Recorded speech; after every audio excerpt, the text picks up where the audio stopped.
Welcome to LOA Today. Walt Thiessen and life coach Steve Rowell here. Today is Thursday, February the 28th, 2019. It's 4 p.m. in New York, 1 p.m. in Los Angeles, 9 p.m. in London, Sydney, Australia. It's good morning, 8 o'clock in the morning there. Wherever you are in the world, thank you for tuning in for another episode of LOA Today, your daily dose of happy. Even twice the daily, which is even better. So you get twice the daily dose.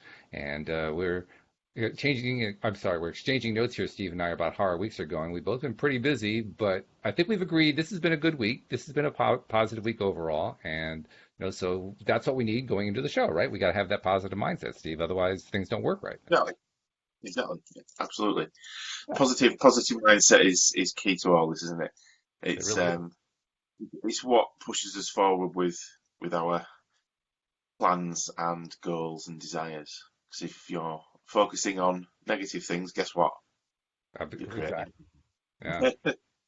So yeah, Actually, that's where all the issues come from, right? Trying to figure out how to get into the positive when we're not in the positive.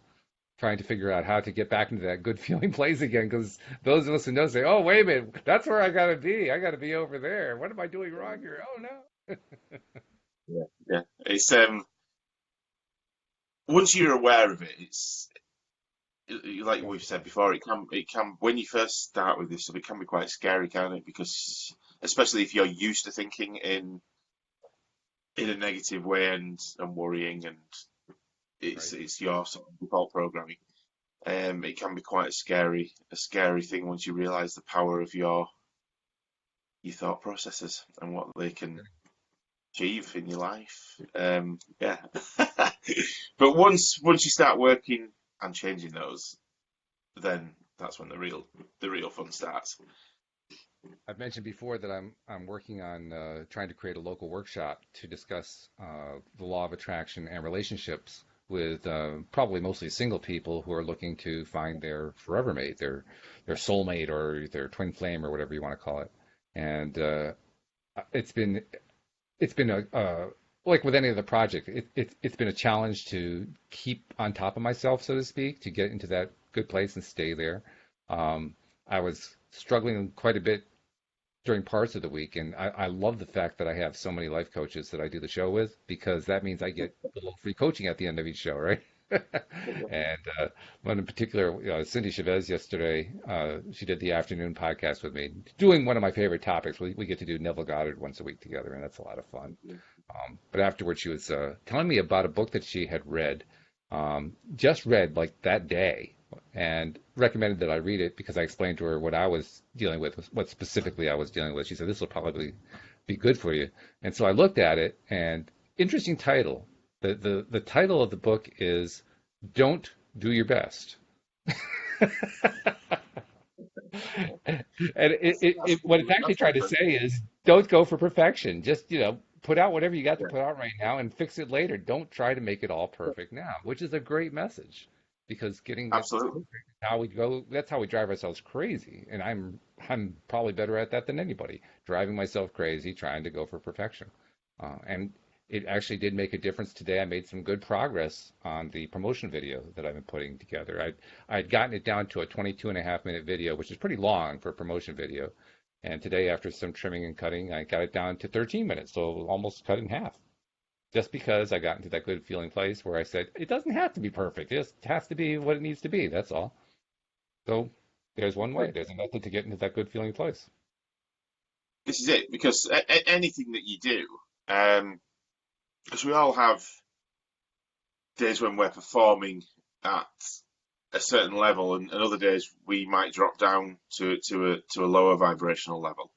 Right? Um, and we're always moving up and down between these different areas of capability, as it were. So, Yeah. um, and all you can do is your best on that day, Hmm. and whether that's sometimes 10% of your normal capacity or 90% of your normal capacity, it doesn't matter as long as you're still moving forward. As every Hmm. single step you make forward, regardless of how tiny or minute that is, actually you should still celebrate it because you're still moving forward and you're still making progress. A lot Yes. of people forget that. Well, it's easy to forget because when you're in the middle of the stuff that doesn't feel so good, that's the time you don't remember it. That's the whole point. You're in a place where you That's don't really feel it. I mean, what do you do? I imagine you don't fall into that negative spiral place too often anymore. But when you do, how do you? First of all, how do you catch yourself, and then what do you do to climb out? um, catch myself. Well, I'll give you a specific example. This week's been very different for me. Okay. Um, so on Wednesday, I had the interview with the newspaper about my Ah, story and what I'm doing with the church, right, and how I'm trying to move things forward in a different way. right. And that was very challenging for me on Wednesday. And And but I think I'd set the intentions of what I wanted to get out of it and how I wanted it to be portrayed in the newspaper mm-hmm. and on. And I think the reporter that I was speaking to, she got that. She's gonna write it in that way. But afterwards, exactly like you just said, Walt, I tend to try and strive for perfection more Mm, often than not, which is yeah, not always a good thing. Because what is perfection? What's it? My version of perfection might be completely different to somebody else's version of perfection because it's all about perspective, isn't it? it Um, is. and all you can do is put out there what feels right at that point in time and see what then comes back from it. Um, but yeah, afterwards, after the interview, I because I was going back over things that happened in my childhood that were difficult things to Sure. re to remember, Never difficult have. Yeah. emotions.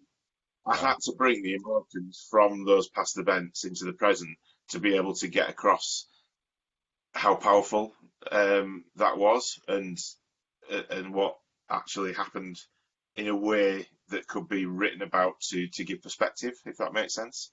Sure. Um, so I was sat in these feelings and these emotions that I didn't really want to be in, and ones that not that I hide away, I accept that they're there. But normally I will choose to replace them with something positive and move forward. This time I had to sit with them a little bit longer, which wasn't Mm, it wasn't a nice place to be. yeah. Um, so after the interview, I did feel a little deflated and not my normal usual positive. Let's go out and let's go fantastic. So I had to take a step back. I had to go and sit, take myself off and sit silently Mm, for probably about 20 minutes to half an hour wow. and get myself into a meditative state of Yeah. quiet in my mind. That's good though. I mean, having the presence of mind, first of all, to do that, and second of all, not a lot of people will take that much time during a day to give themselves the time that they need, but you did, and that alone is fantastic that you could do that. But I needed to do that because when I'm sat in a quiet in mind silence, as it were, Mm, I can actively listen to the thoughts and watch the thoughts that are coming up for me, hmm. um, and work out what's really going on, Right? and then choose which thoughts to listen to, which ones to say, okay, I understand why you're there, but I don't need you anymore. Um, but also, what I'd done was actually quite amazing and phenomenal, and actually, I should be celebrating this. Mm. So I booked a night away in a hotel with Gemma. Oh, nice. So we went Great. and stayed in a hotel in Yeah, Cambridge and celebrated. Had a nice meal and a few glasses of wine. Um, and that was quite nice. that's great. Yeah, good move. I like that, celebrating it because that's not necessarily the first thought we have when we went through something that was important but difficult. We Yeah, forget to yeah. celebrate. That celebration is really important.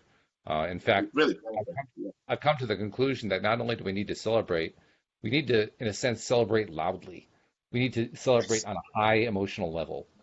so that we first of all knock away anything that was unpleasant that was coming along with it, and second of all remind ourselves just how good it was of whatever it was that we were doing, and third, to just feel good, to feel really really good, because that's what that does when you push yourself to that big celebration feeling. That's a big feeling. It is, and your subconscious mind actually enjoys the chemicals that are created Mm, in that act of celebration. So right. the more that you do that, the more then your subconscious mind wants to push you to do more new things, more challenging things, and gradually that's how you level your life up. That's how you level it up because your subconscious is suddenly craving more of these new experiences, more of these things that cause discomfort and fear. But Mm, then you overcome and you get celebration. So guess what? The subconscious says, "Give me more of that because that feels nice." right. And it is one of the most important things for me, celebrating.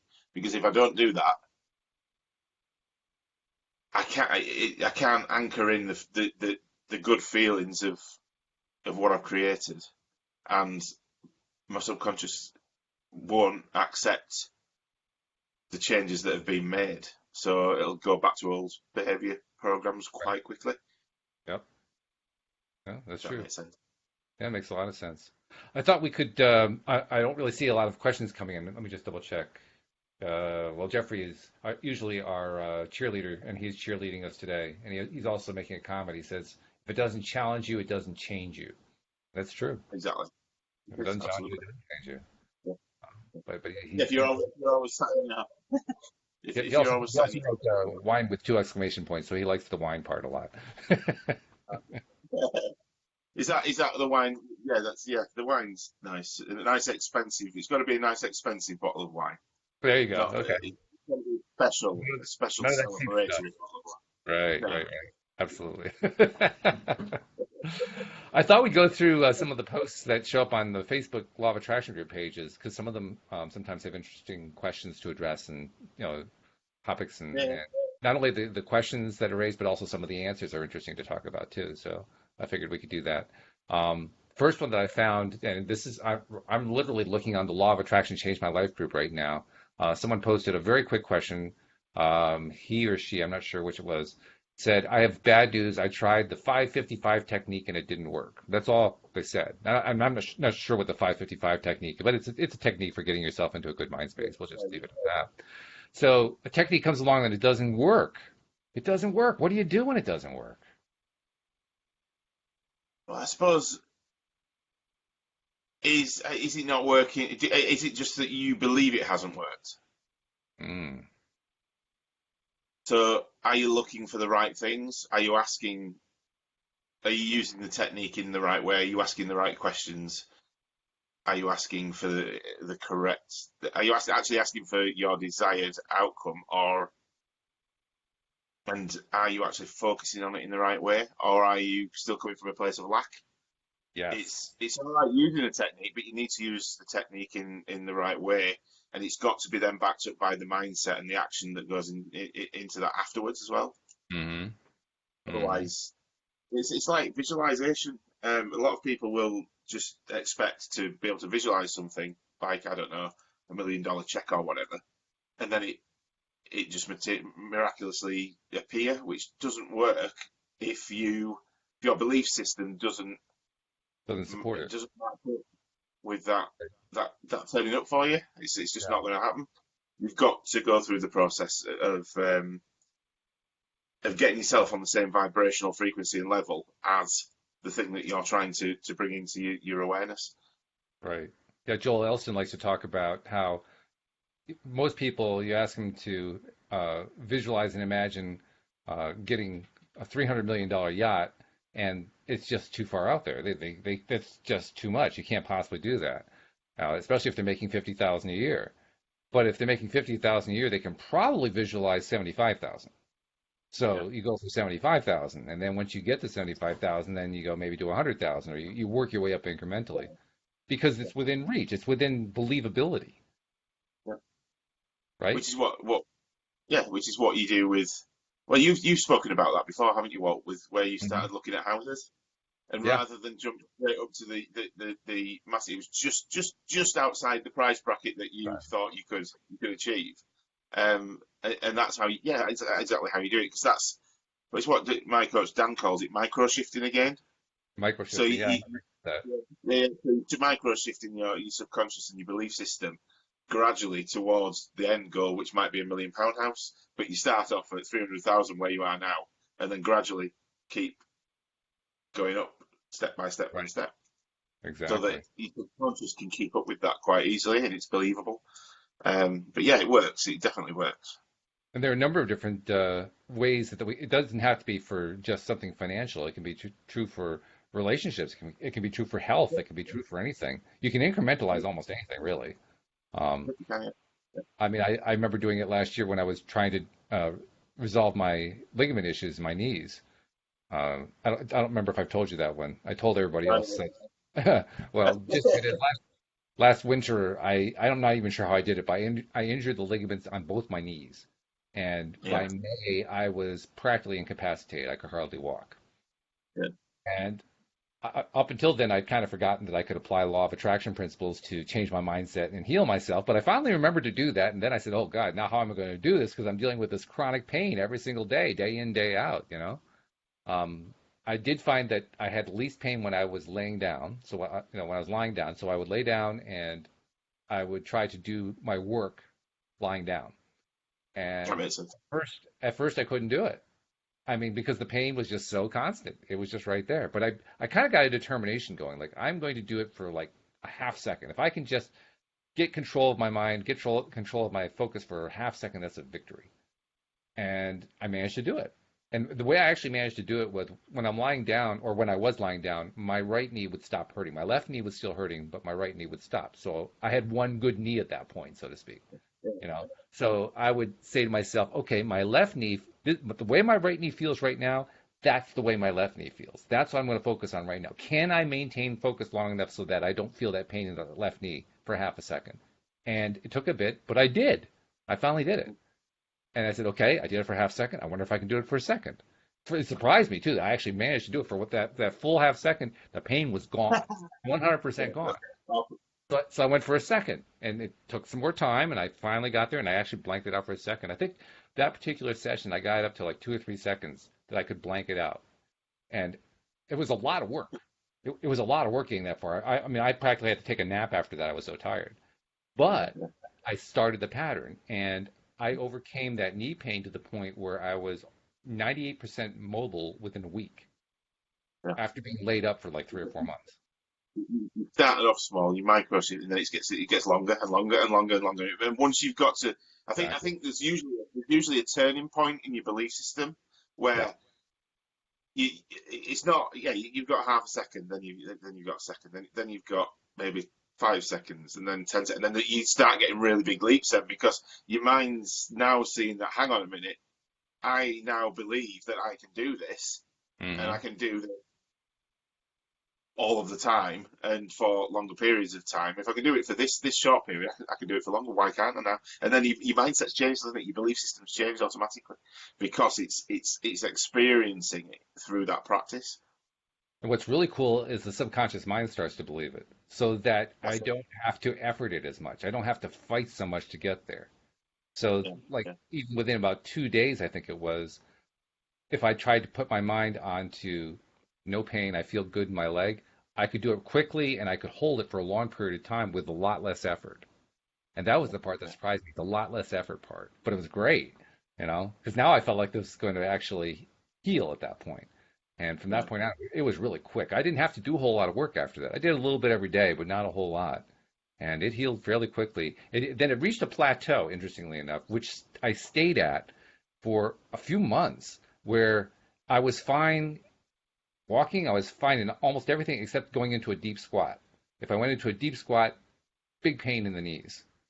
Yeah. And I haven't really, I can't say I've really done the work since then on a consistent basis, but I've done some. So now it's to the point where there are times I can get down there and have no pain at all. Sometimes I still have it. So I haven't really finished off the project, so to speak.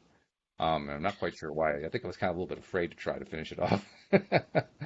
I'm not sure why that was either. But the point is, I know I can still do it when I'm ready to. And I also noticed too that I don't experience the pain when I'm in a good frame of mind. without having to even think about it. I just, or especially if I've been doing things and my body's warm, so obviously my knees are warmed up and so forth. That helps a lot too. But mainly it's what's my mindset. If mindset in general is not a good one, chances are a squat's probably going to hurt. If my mindset is a good one, chances are it's probably going to be fine, which is kind of interesting too. Isn't it awesome that the mind is so powerful? But it's the same with a lot of. I mean, I have clients that they'll be given tools to use, but then they come back and they say, "Well, nothing's changed." I said, "Well, have you been practicing the tools?" Well, no, not really. Well, that's why. So, like you said, then it takes effort. It takes a lot of effort, and it is tiring when you first start. When you Hmm. first trying to change a pattern that you've built up over many years, it's really difficult, and it is really tiring, mentally tiring, and sometimes depending on what it is, physically tiring as well. Sure. Um, but that hard work that you put in at the beginning, and that consistent um, changing behaviour pattern, and then celebrating. Don't forget the celebrating Oh, after. believe me, I celebrated that later that week when all of a sudden the pain was gone. I was like, "Whoa, this is great!" And that's such an important thing because then you reinforcing it and reinforcing it and reinforcing it over and over again, and then it becomes habitual. Then you don't have to consciously think about doing it anymore. It just happens. It just happens automatically. It becomes an automatic program, and that's the beauty of it. That's where you want to be with your manifesting. That's where you want to be with goal setting. That's where you want to be with reaching your goals, exceeding them, and but everybody can get there Hmm. just with practice. And it's not actually that difficult once you've done it a couple of times. You're like, oh, actually, this is that. It's actually easier than sitting in the pain that I was in previously. Oh yeah, no doubt about that. I remember also back when I was first trying out the mirror exercises, where you talk to yourself in the mirror every day, tell yourself you love yourself, and tell yourself all these kind and nice positive things and so forth. Nothing happened for the first 3 weeks. Yeah. Absolutely nothing happened except that after about the third week, there was a slight reduction. What I was trying to do was eliminate all that negative self chatter that goes on. That background chatter. I was so tired of it, and Jack Canfield had promised in his article that if you do this for 30 days, it would eliminate that chatter. I said, hey, I'm willing to try that, even though my prior history with doing 30-day programs was horrific. Because I didn't stick with them, you know. Yeah, yeah. So I'll do this for 30 days if I can get rid of that negative self-talk. That would be wonderful. So after about 3 weeks, the negative self-talk was still there, but it was quieter. It wasn't shouting at me. It was more like conversational level. And by day 30, it was gone. So no progress for 3 weeks, except for a little tiny bit of progress. And that could be a little bit a lot to deal with, trying to keep going with a Yeah. program that you're not really sure it's going to work, and you've been doing it for every single day for 3 weeks. Like, oh, geez, this isn't working. But I kept Which is going. That was the which is thing. what a lot of people do. They'll give up before they have the breakthrough, and Yeah. then it's always either the program's fault or Yes. somebody else's fault. But it's about taking responsibility. Did you actually finish it? No, I didn't. Well, how do you know it? How do you know it didn't work? Because you haven't continued right through and practiced it to the level that you were asked to. So Hmm. yeah, yeah, it's common. It is common to, but it can be, I suppose, quite demoralising if you're not seeing any change. Oh, definitely it is. No doubt. No doubt at all. I mean, and, But and even after I got the change, after 30 days, I had the change, and it wasn't actually completely gone. It was like 98% gone, but there yeah, was every once in a while a voice would come back. So I stuck with it for another 20 days or so. And then for some reason I stopped. And the funny thing is, after I stopped, it started slowly to come back. And I'm thinking, why did I stop? This is not a good thing. but this is it. If you keep going and keep going, eventually it won't come back. Right. Eventually it wouldn't come back. But yeah, it's a funny thing, the subconscious mind, isn't it? It's It really is. I enjoy playing with it now. I enjoy playing with my own subconscious and seeing where I can take it and what I can get it to believe and move towards out of choice rather than it just dismissing things. Yeah. So yeah, it's crazy stuff. Jeffrey's got a question for us to answer in this context. He says, um, let's see, there was a little conversation between him and Anne Marie, actually. Hello, Anne Marie. They were talking about wine. Going back to we were talking about wine and celebrating. Yeah. The question he raised is, when you're celebrating, are you happy or somebody who's celebrating, are they happy when they're doing it? Do they believe what they're trying for is possible? And that's really a portion of it, because if you have doubt about that, you're holding yourself back, aren't you? And yet that's going to be the thing. If you're doing it for the first time, you're going to have some doubt. Yeah, of course you are. Um, I think you've always got to. You wouldn't celebrate unless you've had some sort of breakthrough. I think that's the key. You wouldn't just. I wouldn't just celebrate for no reason. I didn't quite understand that question.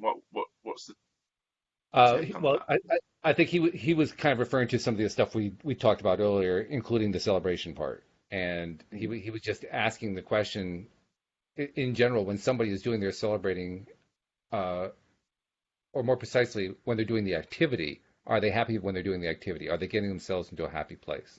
Because I mean, that's an Abraham concept, right? If you want to try to make some kind of an important change, or you want to attract something, you want to get yourself into the best feeling place you can before you do X, whatever X is, whether it's a Yeah, process or practice that you're doing, or maybe it's just a daily activity. I mean, it's segment intention, that kind of thing. But you want to get yourself yeah. into a positive place before you do something. So the question he's raising was, are they happy when they're doing it? Because that's going to make a big difference. I think you've got to be, haven't you? You've got. I mean, you wouldn't be doing something and moving towards something that was going to make you unhappy. I'd assume you wouldn't want to do that because I that'd would hope. just be wrong. Yeah. So, Some for people I wonder example, about, but yes. yeah, yeah. I mean, this morning we got up and we went to the because did I tell you about my wife manifesting a test drive in an Aston Martin? You referred to it. You didn't give us the whole story, so go ahead and tell the story. Yeah. Well, Gemma's my wife. She's really good at keeping herself in the present moment the majority Hmm. of the time. She very rarely steps out of the present moment. She just got that used to practicing being there Hmm. that she tends to manifest things just like this, just really quickly. Um, I can't remember where we were. I think we were in the car or somewhere, but we we we were driving, um, and she'd either seen the brand new Aston Martin Vantage on her phone or wouldn't have driven past. I can't remember exactly. But she just made the comment, "Oh, I'd absolutely love to test drive the new Aston Martin Vantage," and she showed me yeah, it was on the phone. She showed me the picture of it, and she said, "Isn't that a beautiful car?" And you could see the emotion in her face and how excited she was about it. And then literally 2 hours later, we were at home, and the Aston Martin garage phoned us and asked us if we wanted to test drive. 2 hours later. That's crazy. I'm serious. I mean, it blows me. It still blows me away now. But she mentioned at the time, she said it'd be great if we got some free food as well. So they actually sent us a menu and said we could order breakfast before the test drive. That's fabulous. That's Yeah, absolutely so we did fabulous. that. We did that today. So we that's what we've been doing today. So I've been sort of off the radar today. That's Um, insane. Wow. it is. But this is what you're saying about being happy in the process. Um, I would quite like an Aston Martin eventually for me. So we got up this morning at the hotel. We went to the Aston Martin garage. But before we walked in, I'll get myself into the present moment. This is about getting yourself in the right, which is this question, getting yourself in the right frame of mind and the right place before you go into a situation that you want to influence in a certain way. Hmm. You want an outcome to come out of it. So I wanted to experience that car in the best possible way, in the most enjoyable way, so that I can get myself to the vibrational level of having and owning it and driving it and all these things, so that then it's easier for me to manifest later on when I'm thinking about it, and to bring it into my reality as my car Yeah. and not a test drive. So we had the car from 9 a.m. until 2 p.m. today, um, and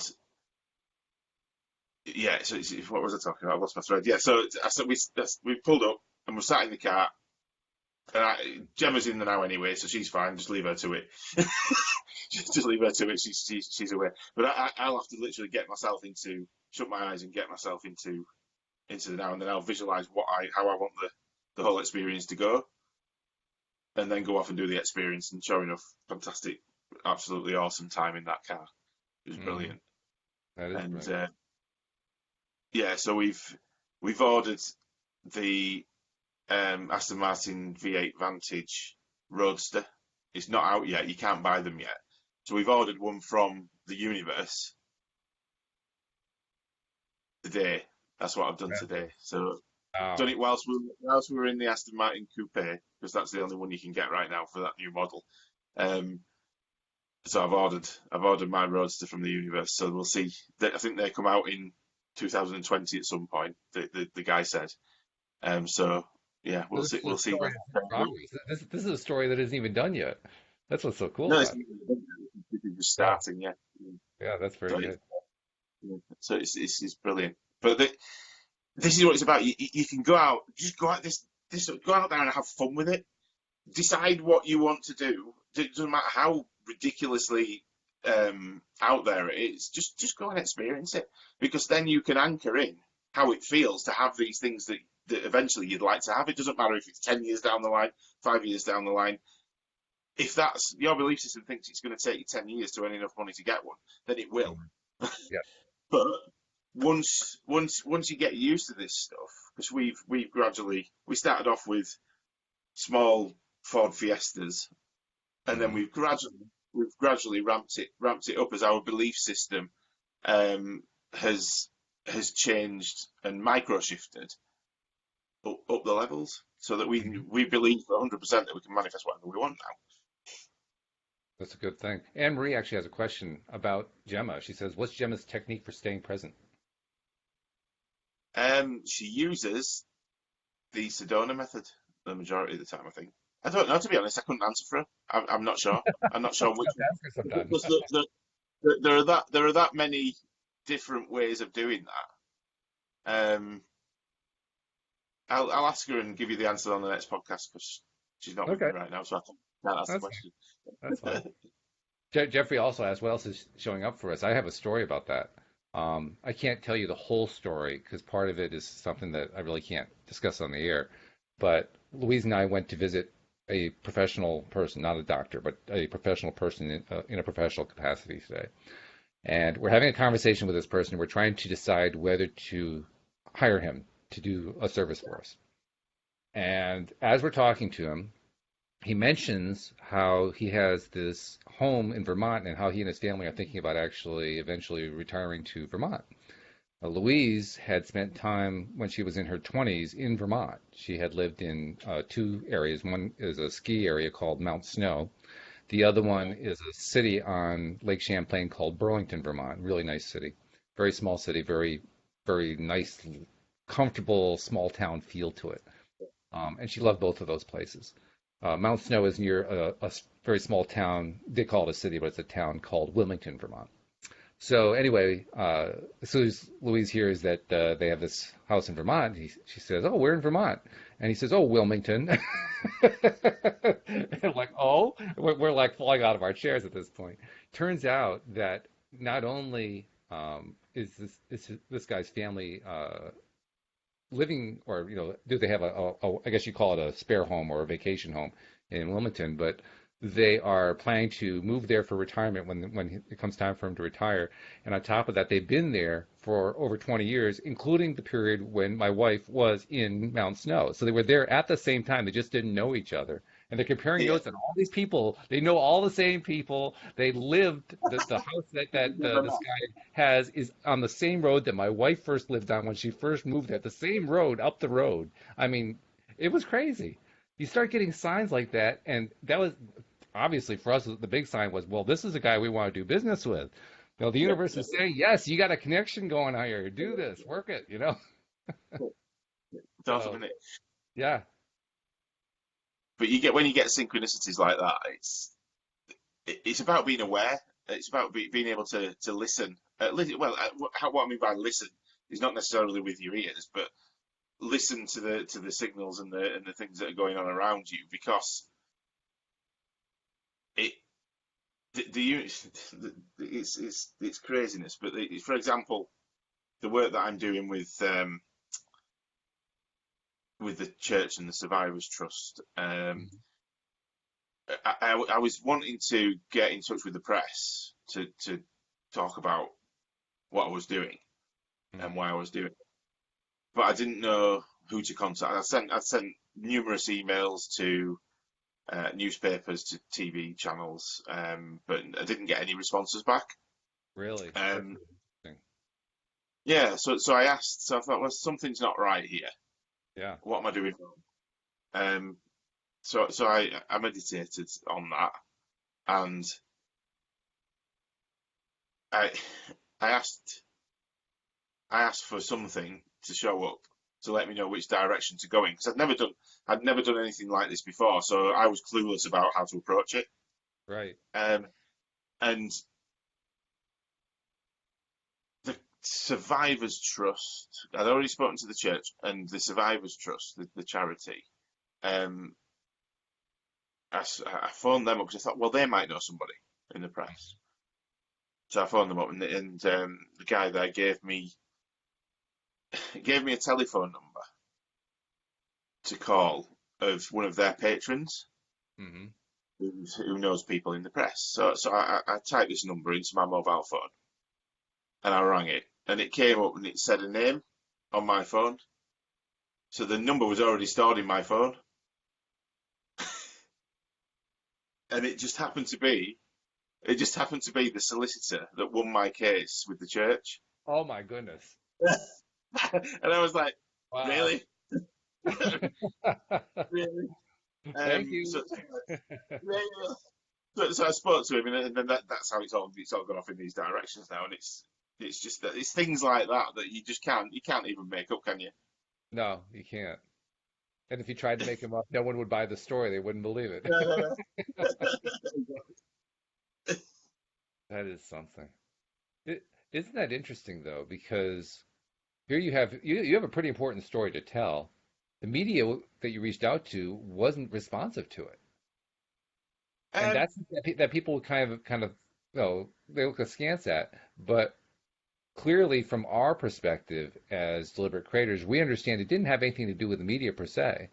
It had to do with you. It had to do with your vibration. But the rest of society would tend to say, "Oh, those terrible media people! They ignored this very, very important story. How could they do that? This is what's so wrong with our society." That's not what was going on. know what was going on. I was blocking it from happening. Number one, because I probably didn't believe my story was important enough. Number one, Yeah. yeah. Number two, I was fearful about possibly appearing on TV, Mm, and the story going in the paper. Again, I'm blocking it. Um, so I asked for something to come from somewhere else to show me which way to go in that would be suited to my vibrational energy at that point in time. right. When it threw my solicitor that won my case back at me, now I feel comfortable because I know this guy. That's what's happened. I've Yeah. asked for a comfortable way for me to move this forward, And you an got it. easy, comfortable way.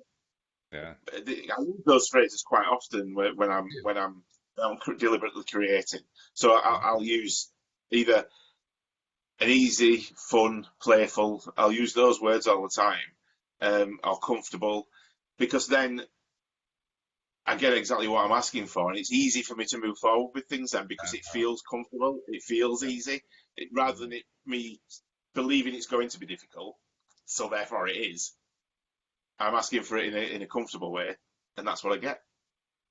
I'm going to use that actually because this past week I talked about how I'm working on this workshop and I had some time to I kept trying to set aside time to do the next step in the editing process. And I kept putting it off because each time that I'd come up against it, so to speak, and say, okay, now's my time to work on it, it felt wrong. I didn't feel good at all. And Yeah, I would say that the project felt wrong, but really I didn't feel right. I felt wrong. I felt I just didn't feel comfortable. Nothing felt good about it. And on some instinctive level, I kind of knew this is not a time to work on it because I know what happens when you work from a bad feeling place. But it also meant that I was feeding the wrong goal. I was procrastinating. So there was like a tension going on there. yeah. So I'm going to remember this one because I'm going to see if I can kind of shorten those time frames, so to speak, and help myself get into that comfortable place just by asking for things like it's got to be comfortable. It's got to be, somebody I know or, something along that line. Because I think I've actually But it, done that in the past, but I just didn't do it consciously, you know? yeah, yeah, it does work very well because I mean, I use it the majority of the time with most, even when I'm now manifesting money into my life. I used to struggle with money a lot, but now I'll say a phrase similar to um, "I'm so grateful and happy now that money comes to me in an easy and playful way in increasing quantities from multiple sources." Or Mm-hmm. something along those lines. I'll make different ones up as I go that suit the Yeah, situation that I want to create. But right. it's the easy, playful, fun bit because you're creating things that you're going to enjoy. Therefore, you're going to stay in that happy place a lot longer. And Mm-hmm. does that make sense? Yes, it does. Yeah, I think so. No, that makes sense. Um, there was as we were talking, there was a quote that I saw in the group, and I Yeah. looked at the quote and I read it, and it didn't seem right to me. And so I thought I'd bring it up with you to see what your reaction is. It's one of these little meme quotes, right? And the quote says, "You will suddenly meet the right person. Suddenly your health will improve. Closed doors will open. New relationships will blossom. Goals will be reached, and prayers will be answered." That's the quote. What do you think of that? Um, repeat that again. Okay. You will suddenly meet the right person, and suddenly your health will improve. Closed doors will open. New relationships will blossom. Goals will be reached, and prayers will be answered. It's living in the future, isn't it? So Hardly, yeah. it's not. We're not saying that this has happened because you've got to come from a place of it already being here and being grateful for it now, not projecting. I will have my go. I will reach my goals, or Yeah, I have. I will have my prayers answered. It's the wrong way. It's disjointed. It's the wrong way around. And yeah. what's it? And suddenly, And the suddenly part's why does kind of that? interesting too. The sentence that caught my attention was the first sentence. You will suddenly meet the right person, and then the rest of it is consequences from that. And I'm thinking to myself, wait a minute, what does meeting the right person have to do with those other things coming along? And what it cued in my mind was, oh, they're thinking to themselves, if they meet the right person, that will make them happy, and therefore all these other things will happen. And that's where I realized, no, they got it backward. You have to make yourself happy to meet the Self right happy person. first. You have to work Yeah. on yourself to meet the right person. You can't get the other person to make you happy. People rely on things, and the problem is well now is that people tend to love things over other people or Yeah, even themselves.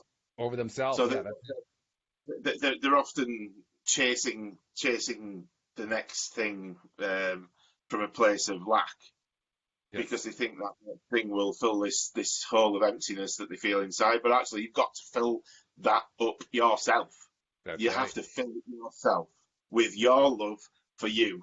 Nobody else can give you that. A house, a car, nothing else can give you any of that. Yeah, you're allowed to have nice things, but they are just things. There's they can't give you, a car can't give you love. A house can't give you love. Only you can give yourself love. You can't give anybody else love unless you're full of it first. And if you think otherwise, you're full of it. Exactly. But it's so true. I mean, and I understand why someone would post that because it does appeal. Like all I have to do is find that one right person and I'll be happy and all my problems will be solved. No, they won't. That's very common thought process. That's very typical, you know. And when you're first learning how to be a deliberate creator, I can see how that is very attractive. It's a very attractive idea to adopt because you know you have to get into a happy place. All I have to do is have something make me happy. That's all. Just find something that makes me happy. Not Um, realizing that, oops, wait a minute, we reversed the concept. We reversed the whole concept here. I have to make myself happy. I am the source of my happiness. And there's nothing wrong with experiencing things as a way to help make yourself happy. I mean, it's a jump starting process.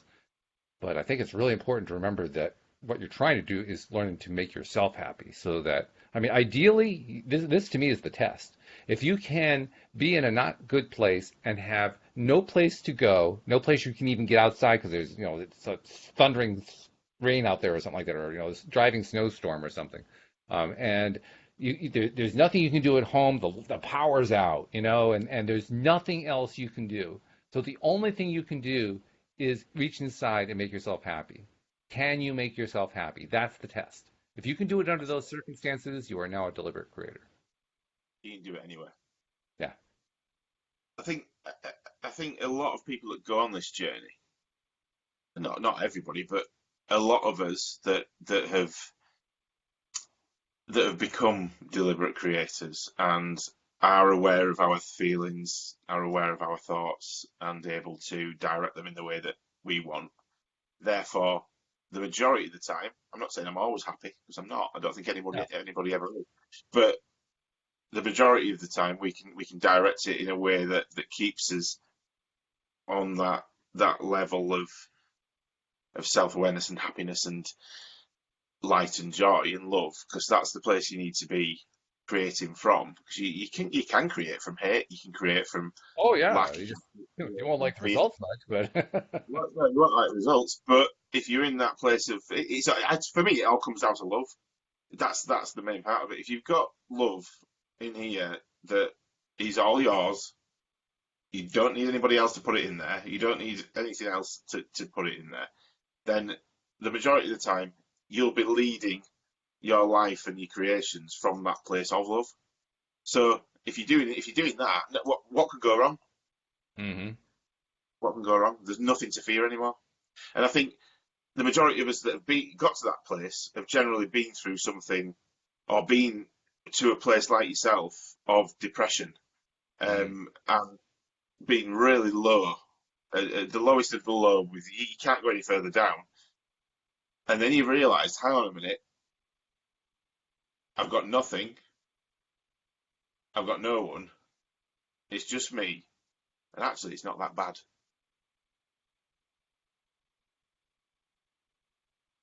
because when you've got nothing else to lose, and you're in that dark place. I think that's when you wake up. It was for me anyway. I think it is for a lot of people. Joel, I'm sure, would agree with that because he had very much the same experience. Um, I don't know that I can point to a specific experience that I've had that's been like that because on those occasions where I've been really, really depressed, there was no big turnaround in a short period of time. It was always a long struggle for me to climb out. Yeah, it was still a struggle to get out of that. But I think when you've got to that low place, that's when, for me anyway, that was when I made the decision to not accept being there anymore Mm, and then yes, put the work in to get out of it and I agree with move to a different place. Because the work, I'm not saying it was a quick switch and I was waiting, I'm happy now. That's that. not Right, that's not right. what happened. That's not what happened. I was in this dark place, but I then decided I didn't want to be there anymore. And the only way to do that, the only common denominator that could change that was me. Yeah, I agree with that completely. Yeah, because for And, me, it was not so much a what was it? It was a determination that I'm just done with this. I don't want to be here anymore. yeah, I, absolutely. I'm completely done with it. Mm. In fact, I think that's probably what I actually said. I'm just done with this. I don't know what to do, but I'm done with this. But that's it. Then you because you've consciously made a choice not to Yeah, accept being in that place anymore. exactly. Um, which means you can. That's when you can change. It's awesome Well, because it's I'm fascinated too by people who there are a lot of people in this world who spend a lot of time focusing on what they don't want, and they'll often defend it, and they'll do it deliberately. it's, It can be somebody who likes to play violent video games, focusing on all this stuff that they really don't want in their lives, but they feel like they're getting an excitement out of it, they're getting a thrill out of it. Or, somebody who focuses on politics or the news, or somebody who's into the entertainment industry and they're following all the gossip columns, or people just they get so fascinated. And I kind of get it, but I don't completely get it. But they just get so fascinated that they're it's almost like they're addicted to watching this thing that is so unpleasant.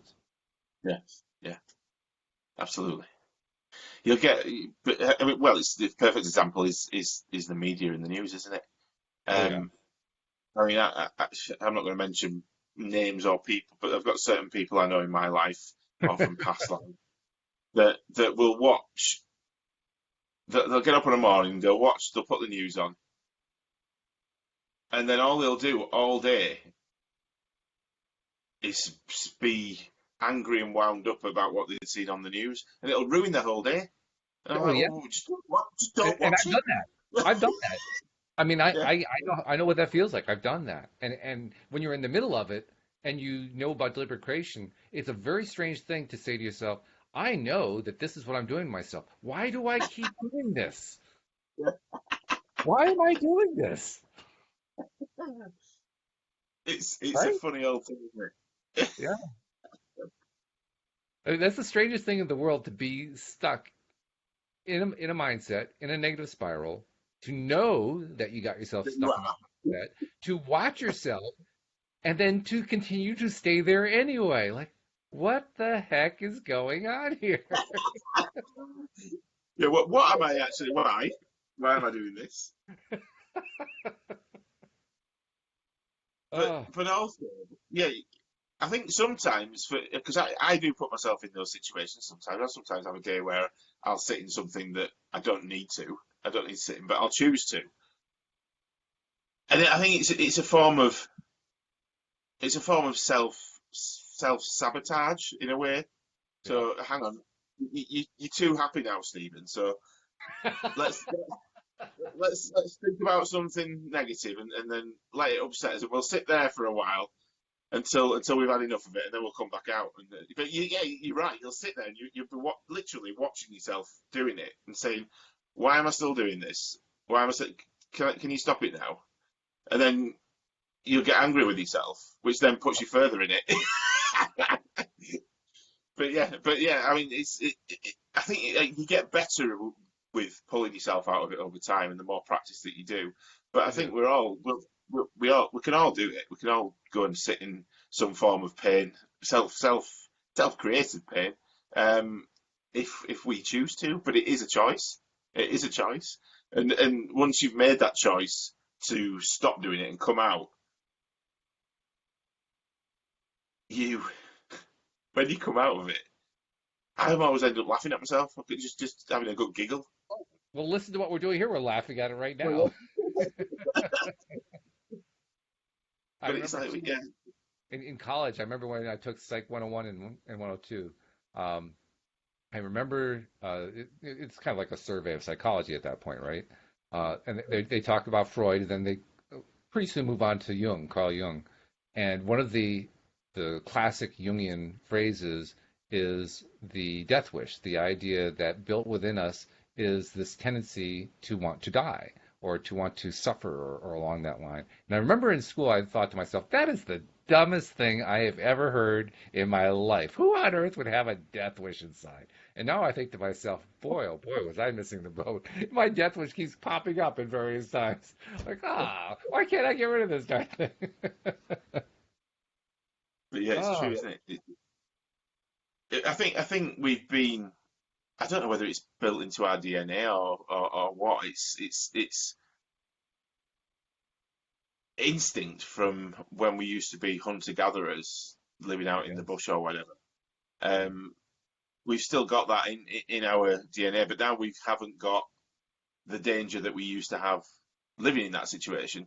We now Sure. have to create that danger ourselves in our minds to feed that. I think maybe that's it. Mm-hmm. Mm-hmm. Yeah, it does feel like it's an old program that Mm, has just kind of carried over, like you say, through the DNA or whatever.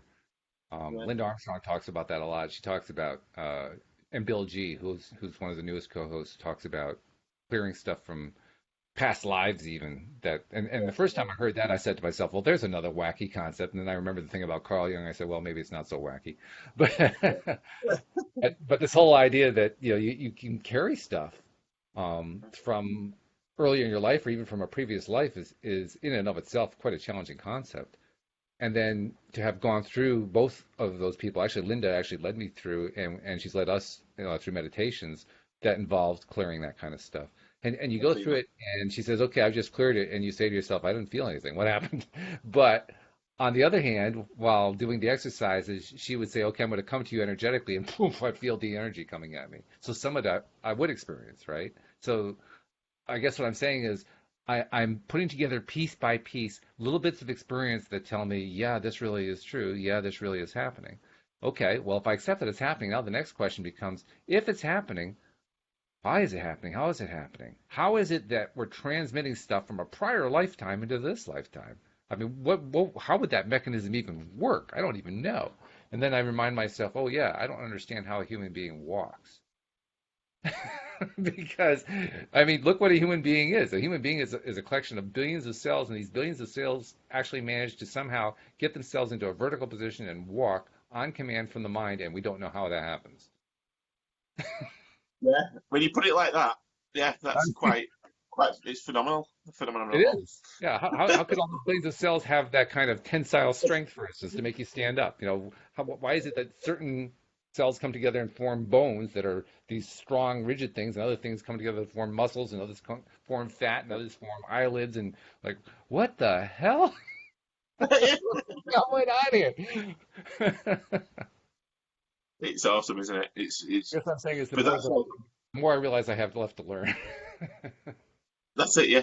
But it's oh, you can deep dive into this stuff and it can blow your mind. But I mean, even some of the books that I've read have just the stuff in there in some of these books about quantum mechanics and Mm. quantum physics. It's Anything just particular come to mind? I mean, we got like only a minute or so to tell a story, but I'm just curious. Anything that you're thinking about that one particular thing that stood out for you? um. There is one book, I will share it later on. I can't remember the name of it off the top of my head, but I'll put it in the comments, which is a good one Okay. to read. Okay. Can't remember what it's called, but it's something about the quantum universe. I can't remember exactly, but that's a good book. But it puts it in terms that are easier to understand. Mm, I can't remember the name of it off the that's top all of my right. head, but yeah, well, we've talked about it before, haven't we? How matter is the sort of slowest vibrating energy form there is, Right. and the rest Yeah. is all before it forms down into matter is all quicker vibrations, which are our thoughts and feelings and all this other stuff. And but And yeah, you want to keep how do you want to keep it's the pain reliever handy, the bottle of pain reliever. You want to keep that handy when you're reading quantum physics because it'll give you a headache trying to make sense out of yeah. Yeah, no, you don't. I'd never advise taking drugs when you're reading a quantum physics book. That will definitely make it blow your mind, Walt. it. Okay. Well, let's just put it this way. This is always my favorite one to refer to. But when I learned that quantum physics teaches that an electron can be in two places at the same time, my brain just kind of went into meltdown at that point because I couldn't imagine how could it be in two places at the same time? That's not possible. But that shows you that there are alternate realities, Absolutely. and that it's a layered effect of all these different possibilities in the quantum field that you can choose which ones you bring into your awareness. That's how awesome it is. That's the That's cool how part. awesome. Yeah, No that's doubt the about cool it. part. You can have anything you want if you believe you can. There we go. Well, that's a good way to end the show because we've kind of taken off and ended up, in deep orbit. So that's appropriate, I would say. I'm there. Hey, before we go, though, Steve, since you're a life coach, I want to make sure I give you the opportunity. Tell people how to reach out to you for if they need a personal contact, even just to reach out and say hello. They can either contact me on my Facebook page. So I think you can click through from LOA today, can't you? On Yeah, there. I think you can. Yeah. Yeah. So I'll just type my name in, Steve Rowell. They can visit my website, which is www.dolifeonpurpose.com. That is being rebuilt and rejigged at the moment, so it might be that it doesn't work right now. Um, Also, you can find me on Instagram at ste.rowell, Rowell. That's my Instagram tag. So do follow me on there as well. There's some great quotes on how to level up your mindset over a period of time on there, so that's good. But yeah, Cool. main one is just contact me on Facebook. I'll get on my website, click through to the links, and you can book a free call with me if you like and have a chat. Good. Sounds good. All right. Well, then, on that note, I'll be talking to you, I guess, next Tuesday. It'll be Tuesday morning, won't it be? Yeah, that's right. So Tuesday's the next show. So, good stuff. Thank you very much for doing this one. Thanks to our listeners as well. We'll see you all next time here on LOA Today. Goodbye, everybody.